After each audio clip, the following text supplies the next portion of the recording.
What's up, YouTube? Footage RLC, and I'm back with a Madden 16 Ultimate Team game. Really quick, we got a new acquisition on the team. If you guys can tell, the brand new final edition Demaryius Thomas did his set pretty cheap, actually. I think a little bit under 300k did his set, and this guy's got some pretty damn good stats. He's also got insane run blocking stats. He has like 78 run block and like 76 impact block, so I hope that when we run to his side of the field, because I like to run tosses to the right side, hopefully he'll be able to pick up some blocks and do some damage. We also, in case you guys haven't noticed in the last few gameplays, and we get the fumble on the opening kickoff, but we don't pick it up because that's Madden. We also got that all-rookie left tackle with 88 speed, and you guys are going to tell throughout the game he's my pulling guard on those plays. If you guys don't have him, you guys need to go get him. He's like 5,000 coins, super cheap. Put him as your pulling guard. Don't have him as your starter because he is not good enough to be a starting lineman, but put him as your pulling guard on tosses, base runs, anything like that, and that guy will just get around the edge so quickly, it's ridiculous.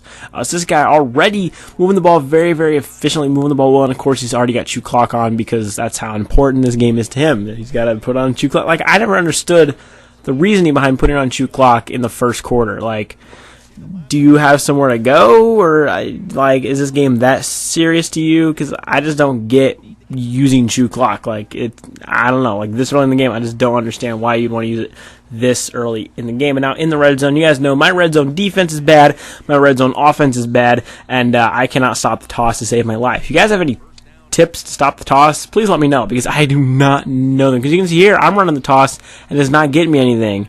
So like, what do you guys do to stop tosses? Because whatever you're doing, apparently I'm not, because it just does not work for me. We're going to find Ryan Broyles, and he is one of the best wide receivers in this game. 92 Ryan Broyles. I don't know what's so amazing about him. You can see Demaryius Thomas drops his very first pass.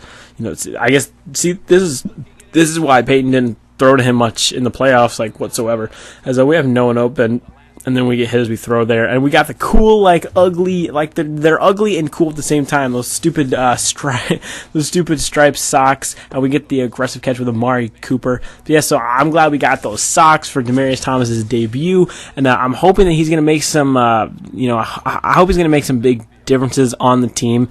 He's already dropped one pass, which isn't good. And then we throw a pick, which is even worse. That was just a bad read. To be honest, that play happened so quick, I couldn't tell you what I was thinking. Like, I could say, I was thinking this, and I was thinking that. No, play happened too fast. No clue what happened. I pressed a button, and it didn't go my way. Let's just put it that way, okay? I just pressed a button, and I didn't get it. So we get the ball right back to him, but he's going to throw it deep down the field, and he's going to drop it, actually. That was a huge incompletion, and you guys are going to see why here on the next play. 3rd down and 9. Don't you dare throw that at Ryan Shazier, and Shazier's got room down the sidelines. No one's going to get him. 93 speed, and Ryan Shazier into the end zone. A pick 6. That was huge. We needed that. Give us a little more confidence after throwing that pick 6.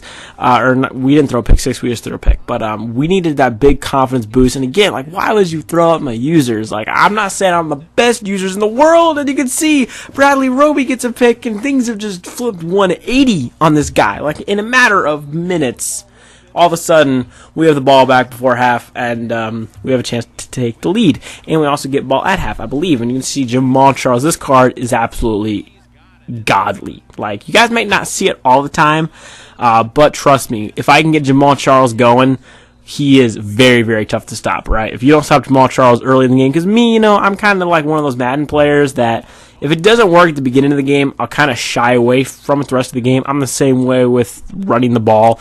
If my first couple attempts trying to run it aren't working, I'm going to shy away from it a lot.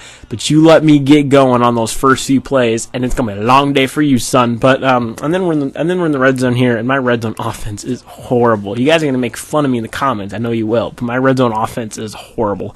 Luckily, but again, it's me being very, very conservative and safe. I don't want to throw a pick. I don't want to force a pass. Pretty much they have to be like wide open, like there's not a single person around them, like there's not even a mosquito around them, there is not the slightest pixel around them that's not the turf, right? They have to be that open for me to throw it to them in the red zone. That's just how safe I am, because I've had a lot of instances where I've thrown the ball and you know, it was like I was in the red zone, like game-winning situation, and I make a risky read, and I get picked off and I lose the game. And ever since that, I've been too scared to do it. As you can see on that last play, I started rambling on about that.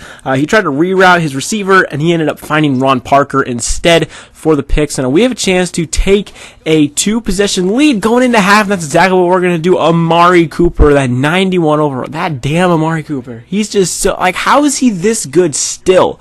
And then at half, I feel like he's the type to go for an onside kick right here. Well, guess what he does? Comes out an onside kick, and then we're ready for it. Todd Gurley gets it, and I'm like, you know what? I have never returned a kick on an onside kick. I would love to do it because I think it'd be funny as hell, and I would just absolutely love it, but it didn't happen on that play. So Jamal Charles picks up a first down, so I'm like, you know what? I gotta test out Demaryius Thomas's receiving skills, and he's just gonna go up and he's gonna grab the catch. Demaryius Thomas, he is a pretty good card. I'm not gonna lie. Even though he did drop that one pass, he's still a pretty good card. He's got some pretty good stats. That 99 release is very, very deadly. You guys will probably see later on in this game. But right here, this was just bad on my part and just bad luck, and he got some good blocks. He's going to score a touchdown. Then he's going to showboat. Like, look at the scoreboard, bro. You're down by 2 touchdowns. Or you're down by 2 possessions. You should not be showboating. You're down 2 possessions. But nonetheless, so he gets that touchdown right there. And again, his only touchdowns have really come off big plays that I just, gave up, So other than that, I'm not really worried about his offense too much. But again, those big plays in Madden are deadly, like just you give up a couple of big plays, next thing you know, you're losing. So you still got to be sure you're conscientious, what? I don't even know what I'm trying to say. And then we get picked off there. So things, they're kind of shifting back and forth. Like, I'm getting momentum, he's getting momentum, and this gives him some momentum, but the defense is going to make a big play, and he's just stepping way, way too far back, but he finds a wide open, I think that's his running back, wide open down the field, gets him to about midfield. He's got to score on this drive, and if he scores, then we're in trouble, because this guy, he does have a pretty good offense. He's really only scored on these big plays, but he's still been able to move the ball fairly well. You can see right here on the screen pass to Tyler Lockett. That was kind of eating me up a little bit, but he called it one too many times right here. I was all over it, stuffed it in the backfield. But yeah, so if he scores a touchdown here, we could be in some trouble. So we got to make a play. We got to make a stop right here. He's going to hand it off once again to Chris Johnson. That flashback, Chris Johnson. I'm thinking about getting him because he does have some pretty good stats. But what are you doing? Don't test Anthony Barr. What are you doing? Why would you do that? Again, I don't think Shazier would have gotten that. Like, I'm not saying that Shazier's not good, but he's not that big. And the fact that Barr is 6'5" helps him get animations like that where he's, it's kind of glitchy. It literally is glitchy, where he's teleporting like 5 yards to pick it off. It's one of the most BS, awesome, beautiful things I've seen in my life. I absolutely love it when I get it. And so we're going to hand off to Jamal Charles again. He's going to almost pick us up a first down. We're going to go into the fourth quarter. Put your 4s up by 10. Things are looking great for us again. And again, just the momentum has just been shifting completely back and forth this entire game. Look at the spin move, Jamal Charles. That was a huge play because we would have been stopped in the backfield for a loss of like 3.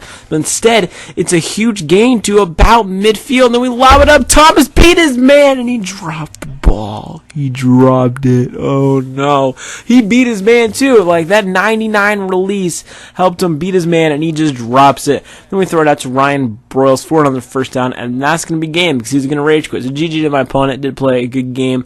Just wish he would have stayed in until the end. I don't get why everyone quits nowadays, but nonetheless, I'll see you guys in the next one on Fluttershy. Peace out. As usual, have a great day, guys.